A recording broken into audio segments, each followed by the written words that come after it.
There are games which you enjoy whilst you play them, and then there are games which keep you thinking long after you stop. The Last of Us Part 1 firmly fits itself into that second category, but not always for the reasons that people expect it to. This video isn't about whether The Last of Us is great, it's about helping you decide if it's the right experience for you. When people talk about The Last of Us, it's usually placed in the category of one of the greatest games ever made.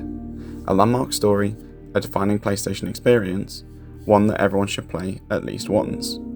So when you go into it for the first time, there's a certain weight that comes with that kind of reputation. You expect emotional storytelling, and you expect incredible characters, and you'll probably expect the game to push you forward with drama. But what surprised me wasn't any of that. What really surprised me was how rarely The Last of Us tries to impress you. Instead, it's incredibly deliberate about when it does anything at all, and that restraint might be its most powerful trait. At its core, The Last of Us asks something very specific of you as a player. It doesn't insist on aggression, it doesn't reward constant combat, and it rarely wants you to feel powerful. Instead, it thrives on vulnerability, and on the decisions you're forced to make when things go wrong. Most of the time, avoiding a fight altogether is actually the smartest choice you can make. Resources are limited, enemies are dangerous, and every encounter feels like something you survive, not something you win.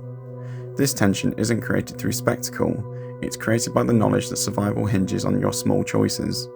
You're constantly weighing risk against safety, and that mental pressure becomes part of the experience. Given its reputation, I think a lot of players expect The Last of Us to be a constant emotional rollercoaster. Non-stop action, frequent combat, and big dramatic moments around every corner. But the actual experience is far more deliberate, and far more nuanced. The game regularly asks for you to sit with the quiet moments, time spent scavenging through cupboards and drawers, small conversations that feel completely ordinary, and pausing to decide what to craft, or what you can afford to save. On the surface, very little is happening, but all of it is actually intentional. The game understands that emotional payoff only works if you give the player time to fully inhabit the experience, to live in both the slow moments and the spectacular ones. Because it's only after that groundwork is laid that a real bond forms with the characters. And then when the big moments do arrive, they don't just land harder, they also feel earned. What surprised me most wasn't the story, it was just how human everything felt. The conversations aren't theatrical or overly dramatic. The characters interrupt each other, they lose their train of thought mid-sentence. They feel like real people having real conversations. These aren't superhuman survivors, they're just ordinary people, hardened by circumstance, doing whatever it takes to get through another day in a world that's already fallen apart. They're flawed, they make mistakes, and that's exactly what makes them compelling. Even the combat reflects this, it's uncomfortable by design. Joel isn't a trained killer, his movements are clumsy, his melee attacks feel desperate and not graceful. And the environments aren't just backdrops either. Small details quietly tell the story of the 20 years since the outbreak, without ever demanding your attention. All of these elements combine to create a constant sense of anxiety, and that emotional weight was far more powerful than I ever expected. Long after you finish The Last of Us, what stays with you isn't a single moment or a big set piece, it's the atmosphere. That constant haunting sense that the world has already collapsed, and that almost everything has been lost. It's the relationships between the characters. They feel genuine, and they invest you emotionally very quickly. Stories of loss and survival stop feeling distant and start feeling personal. And it's the weight of the decisions you're asked to accept. The game pushes you to set aside everyday moral comfort and to focus on one thing above all else: survival. It doesn't ask you to judge those decisions, it asks you to live with them. And that overall lingering discomfort is a huge part of what makes the experience so impactful.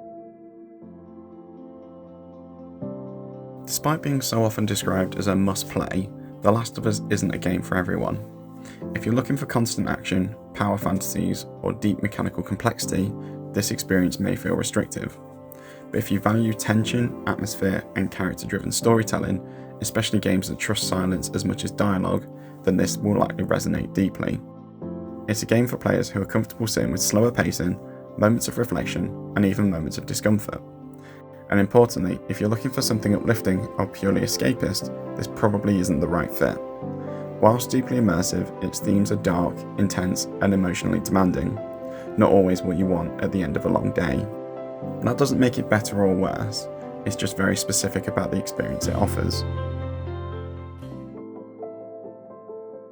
The Last of Us doesn't try to keep you constantly entertained. Instead, it asks for patience. Patience to sit with an emotionally heavy story. Patience to give yourself fully over to the experience, without distraction. And if you're willing to do that, you're rewarded with one of the most grounded and human experiences in all of gaming, and that's really no exaggeration. It isn't perfect, but it knows exactly what it's trying to be, and that clarity of purpose is why it continues to stay with players, even years after they finish the story for the first time. If this kind of backlog-focused, experience-led breakdown is useful to you, there'll be plenty more to come on the channel.